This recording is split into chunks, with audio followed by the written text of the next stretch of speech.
මුදල් විසුද්ධිකරණය වැළැක්වීමේ පනත යටතේ සිදු කරන විමර්ශනවලට අදාළව අත්අඩංගුවට ගත් හිටපු අමාත්‍ය කෙහෙලිය රඹුක්වැල්ල මහතාගේ දියණියන් දෙදෙනෙකු සහ ඔහුගේ බෑනා අපමත මුදාහරින ලෙස කොළඹ මහේස්ත්‍රාත් අධිකරණය නියම කර ඇත.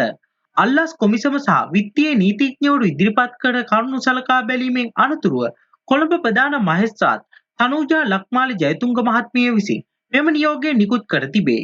ඒ අනුව එක් සැකකරුට රුපියල් 50,000ක මුදල් ඇප සහ රුපියල් මිලියන 5ක බැගින් වූ ශරීර ඇප 3ක් බැගින් මුදා හැරීමට මහේස්ත්‍රාත්වරිය නියම කර ඇත. මුදල් විසුද්ධිකරණ චෝදනා මත පැවැත්වෙන විමර්ශනයකට අදාළව මෙම පිරිස් අල්ලස් හෝ දූෂණ විමර්ශන කොමිෂන් සභාවේ නිලධාරීන් විසින් අද අත්අඩංගුවට ගෙන තිබිණි. ඉන් අනතුරුව මුදල් විසුද්ධිකරණ වැළැක්වීමේ පනත යටතේ අපමත මුදාහරින ලද හිටපු අමාත්‍ය කෙහෙලිය රඹුක්වැල්ල මහතාගේ දියණියක් වන චමිත්‍රි ජෛනිකා රඹුක්වැල්ල අප කොන්දේසි සපුරාලීමට නොහැකි වීම හේතුවෙන් බන්ධනාගාර නිලධාරීන් විසින් බන්ධනාගාරය වෙත රැගෙන ගොස් තිබේ.